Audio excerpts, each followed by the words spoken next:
And hello everybody, welcome back to the channel guys. Actually something very different and a new era on the channel guys. A brand new daily briefing, of course, which we're going to do every single morning at this time. A live interactive show where we can speak as a community and supporters discussing all of the latest Liverpool news from the last 24 hours.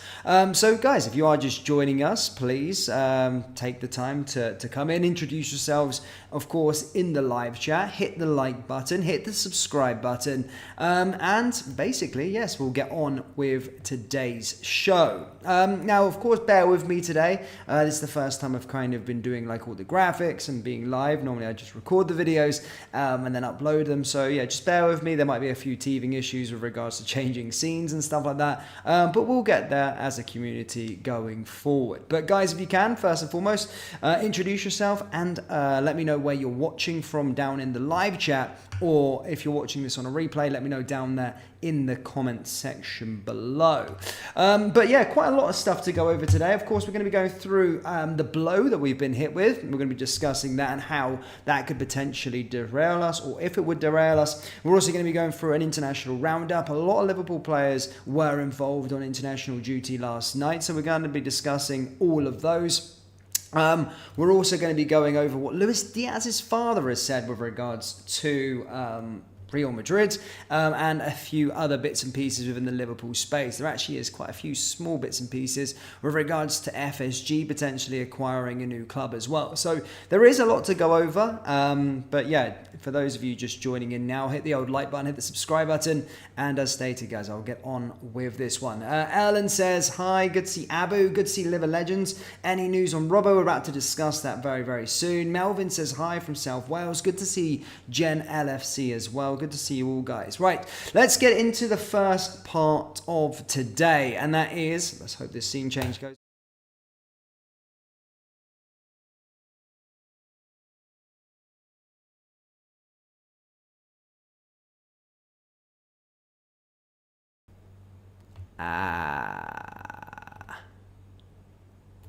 There we go. Yeah, sorry. Sorry about that, guys. As I just changed scene there, it didn't work. I didn't have the input capture in. So sorry, as I stated at the start, there would be technical difficulties. But as stated, guys, as I was going to repeat myself, just what I was just saying there whilst I was muted, is that, of course, during the in the lead up to the international break, I said that it was coming at a right time for Liverpool, to be perfectly honest, just because, well, we were starting to have that injury pile up and we were starting to have problems. And whilst these friendlies were there, it was allowing players like Mo Salah, who of course didn't go, Darwin Núñez, who didn't go, Alisson Becker, who didn't go, to maybe allow them some time to get back and get fit and get ready to go again for it. Now, as with every international break there is, I've always got my fingers crossed, hoping that nothing crops up. But unfortunately, last night, as Conor Bradley and Andy Robertson came together as Scotland hosted Northern Ireland, it does seem as though we have been hit with another blow, an injury blow, and this time to Andy Robertson. Yes, Liverpool do face a nervous wait to learn the extent of the ankle injury sustained by Andy Robertson while representing Scotland on Tuesday evening. The 30-year-old was forced off in the 37th minute of the country's 1-0 friendly defeat to Northern Ireland. Now, he is expected to undergo a scan imminently in order to find out whether the injury will require a lengthy stint on the sidelines. The Scotland boss, Steve Clarke, gave little away when speaking post-match, telling reporters he just came off the pitch, let the injury take its course. He'll go back to his club and they'll assess it, and hopefully it is not too serious. Robertson, of course, has missed 22 games between October and January as a result of a shoulder injury, a game which he picked up on international break. So you're trying to get to the point where I really don't like international breaks. A further absence, of course, would represent a significant blow with just 10 games remaining of this three-way Premier League race. But The one thing we've seen Robbo, as stated, been out for a long period of time, and we are fortunate in that left-back place because we have Kostas Tsimikas, who's made 23 appearances so far across all competitions,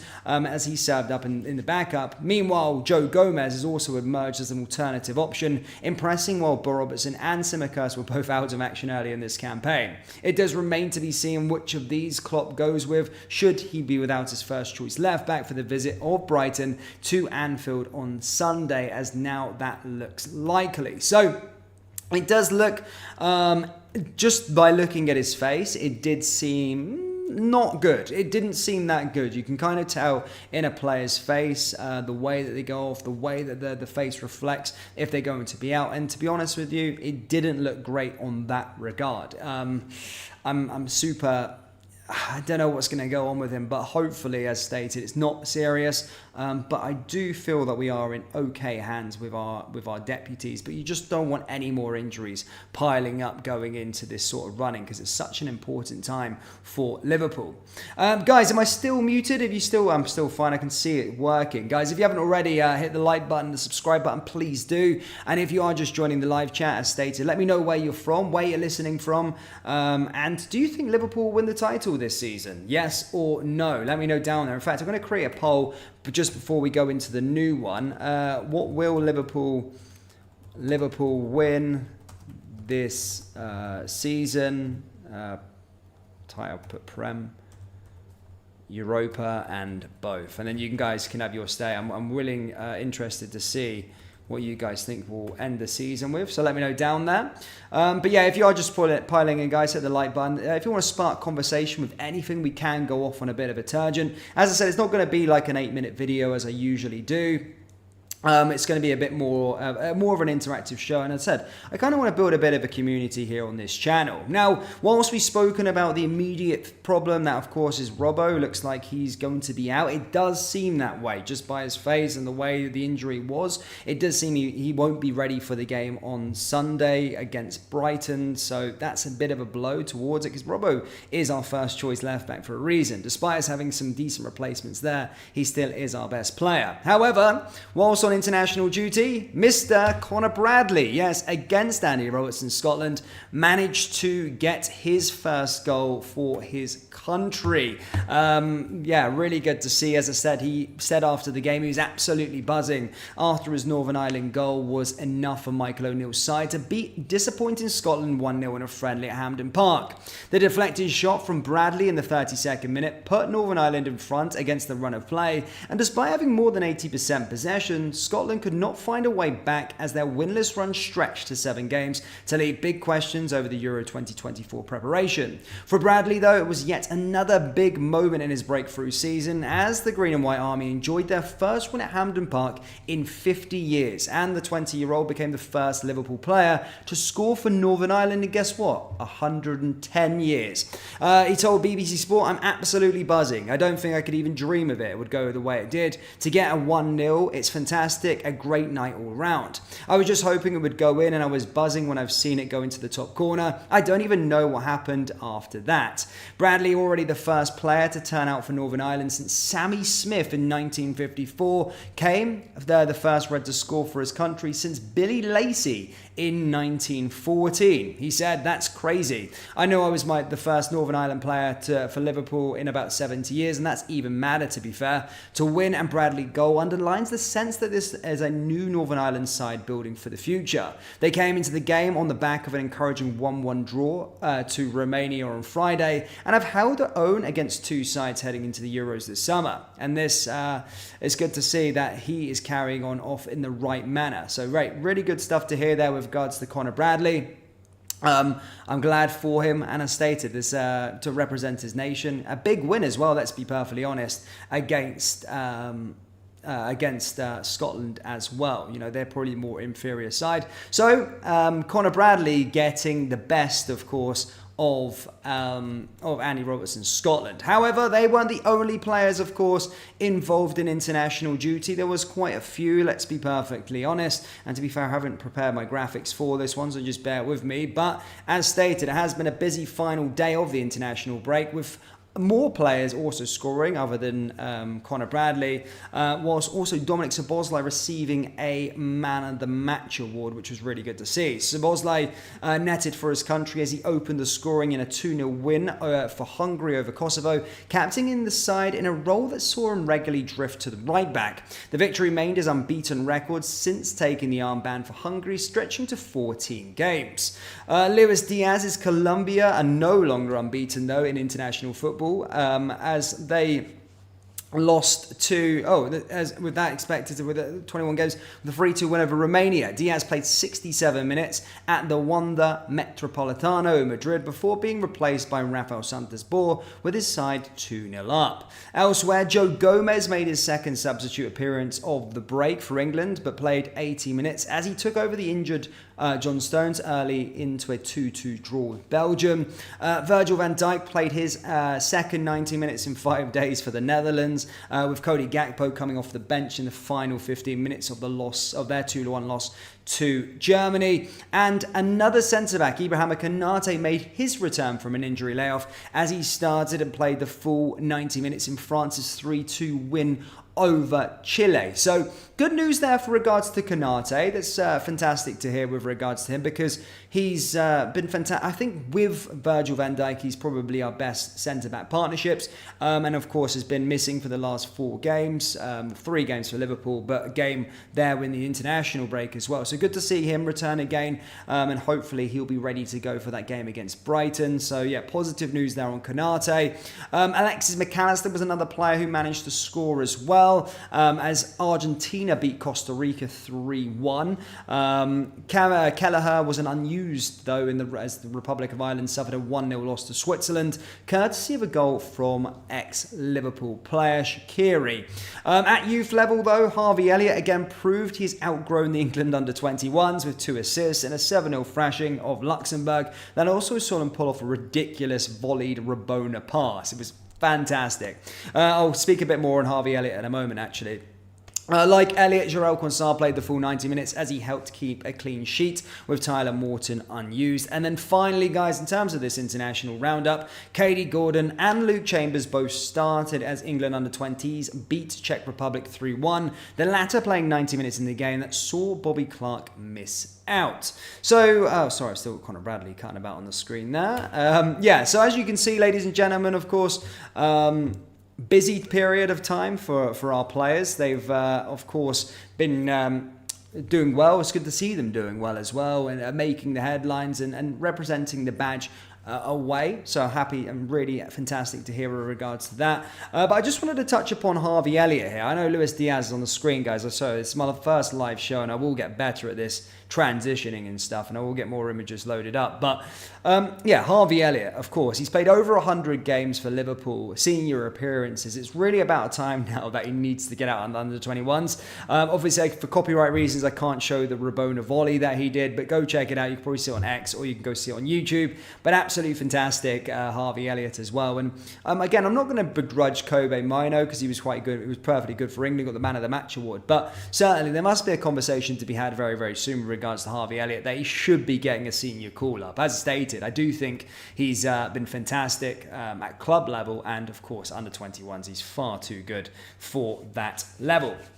I'm going to take a little bit of comments, guys, before we do get into some more Liverpool news from the day. We've still got a little more stuff to go through. We're going to go through the stuff on Luis Diaz. That's why his image is loaded up, sorry. We're going to go through Luis Diaz, of course, as his dads came out speaking about him going to Real Madrid, linking him with Real Madrid. FSG are also very much linked to buying a French club. So we're going to speak about that and what impact that could have.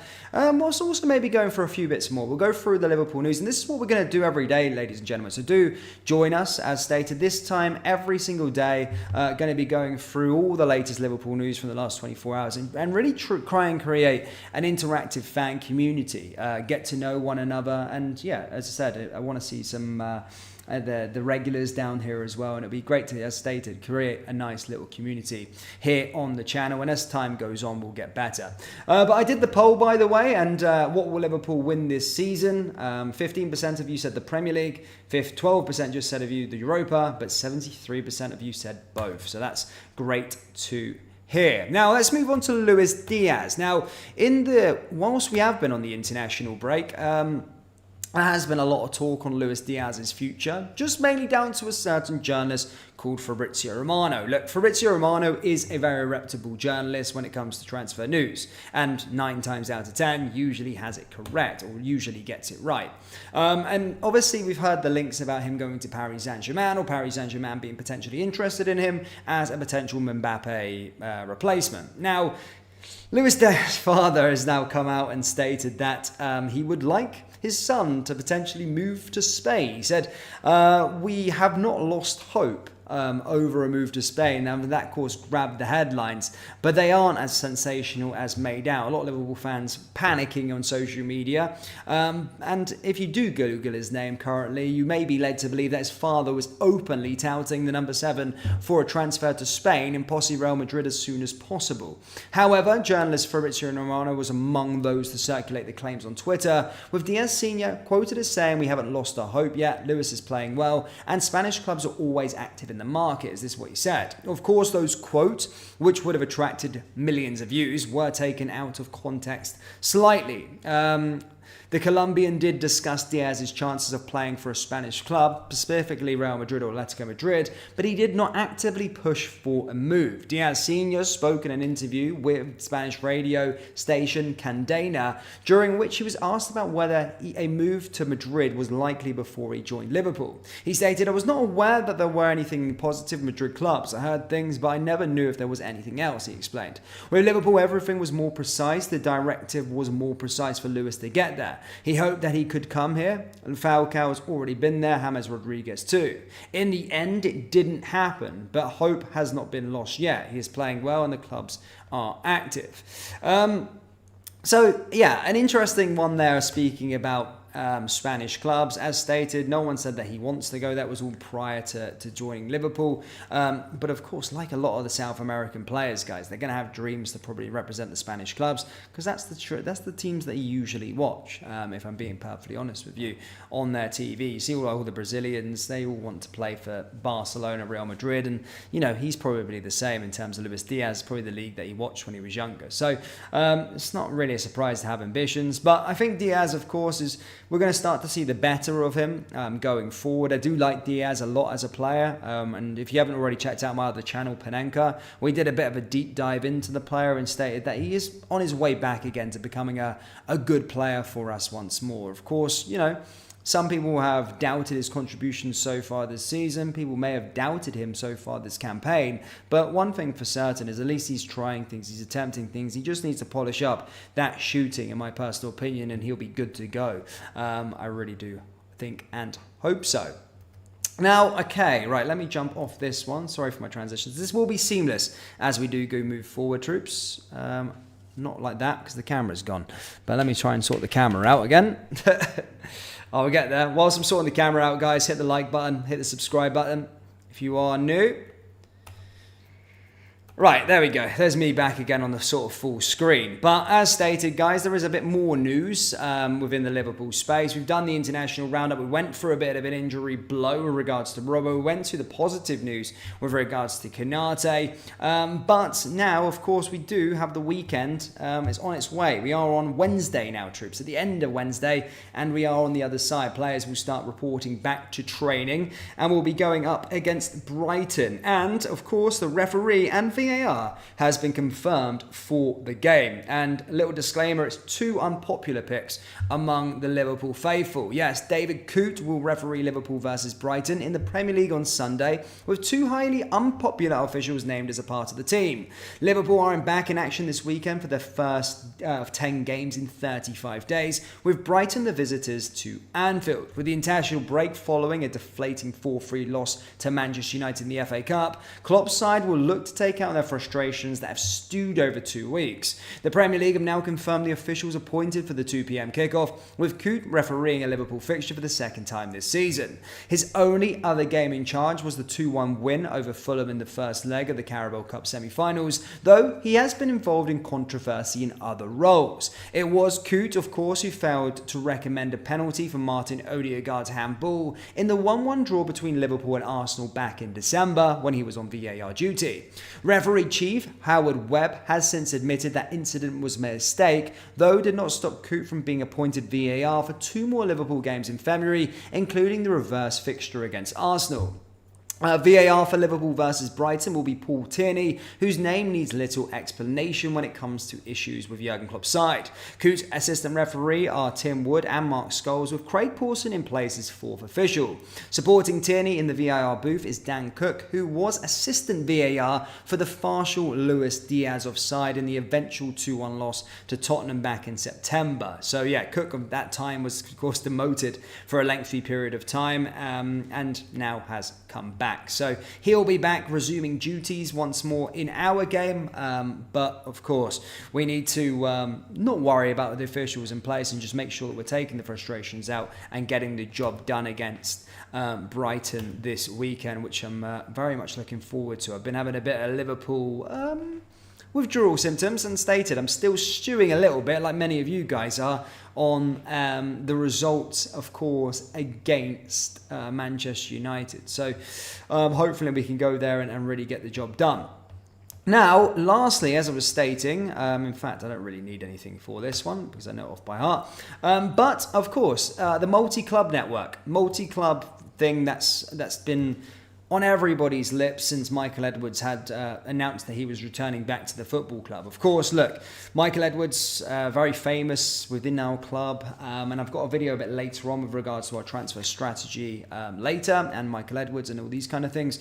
But, of course, a big part of Michael Edwards returning back to Liverpool or back to FSG and working with FSG was the fact that we were going to be acquiring another club, or FSG were going to be acquiring another club in our sort of setup. And now we're starting to get a feel. Reports were stating initially that potentially an MLS club was something that they wanted to try and acquire, which made sense because they're American. However, the last 24 hours, we started to get reports stating that FSG are interested and have explored options to potentially buy Toulouse. Now, Toulouse, of course, compete in France's Ligue 1, a side that we've already competed with so far in the Europa League this season. They also won the Coupe de France last season for Toulouse. And the reason why people were getting ahead with this one is because, well, you know, the Redbird Capitals, who own 10%, not in Liverpool, but own 10% in FSG, actually own 85% of the club that is Toulouse. So a big link there between FSG and Redbird Capital, and a lot of people running away with the fact that we could potentially acquire, I say we as a club, not we as a club, it's FSG more so, could acquire, of course, Toulouse out in France, which would be a very interesting one to see for sure. Again, look, nothing more on that one. Apparently, it's just exploratory talks. Whether it happens or not remains to be seen. I'm sure there'll be a longer process than the sake of now just saying they're going to buy a club just because Michael Edwards took over the role. But we'll really start to see stuff over the next year. And if they are going to be making those moves, then we'll probably acquire one at some point. But the key word is a multi-club network, guys. No one's saying 2 clubs. So the report stating we could get an American franchise, a European club again, it could all come out. But it does make sense in this day and age. It does seem like a lot of teams or a lot of owners, a lot of clubs are going down that multi-club ownership, and it's something that we probably do need to keep up with. You're looking at Manchester United now. I think they've been taken over partially by Ineos. They own Nice. Chelsea have also bought Strasbourg. Manchester City need no introduction. They've obviously got the City Group, the Red Bull teams, Newcastle. Everyone's kind of going down that route. So to keep in modern times on, transfers and getting the best is probably the best idea for Liverpool going forward. So, interesting one. But Liverpool fans, do let me know down there in the live chat. I'll try and stay live for a bit longer. We are sort of coming to the end, but I can take some comments, or if there's anything you guys want to talk about, then we can do. But if you are just joining us, troops, I don't like to be a pain, but do hit the like, hit the subscribe. This is going to be a daily show. We're just going to call this a daily briefing where we go over all the Liverpool news from the last 24 hours. And whilst today has been a bit of some teething issues, I was muted for 5 minutes or so, I think as time goes on, we'll really get the grips of it. And as stated, hopefully we can make this a subscriber favourite. And as stated, hopefully we can really build a community. I'm not going to make anyone become a member or anything like that. Just as I say, enjoy it. Just get involved in the live chat, and we'll just discuss everything to do with Liverpool. Who's injured? Well, Andy Robertson's injured, first and foremost. He's an injured player. And of course, the obvious, Alisson Becker's still out as well. So there's loads of players still currently out. Andy Robertson's the latest, of course, to be added to the potential doubts. We won't know for sure, probably until Friday, but it didn't look good, really, in his face. And I do think he'll probably be out. I'm not saying to the end of the season. If I had to have a guess, he'll definitely miss the game against Brighton. But look, we'll see. I've not seen any scans, and no one else has really seen anything on social media either. So we'll just wait and see what we're told. But it doesn't look great. However, following that, though, it does look like we have got Konate back, which is great also to see. But yeah, guys, if that's it, then that's it. I'll round this one up. As I say, we'll try and do half an hour every single day. But thank you for tuning in. Please, if you are watching this on a replay, hit the like, subscribe, and get involved down in the actual comment section below, guys. And I'll see you all in the next one.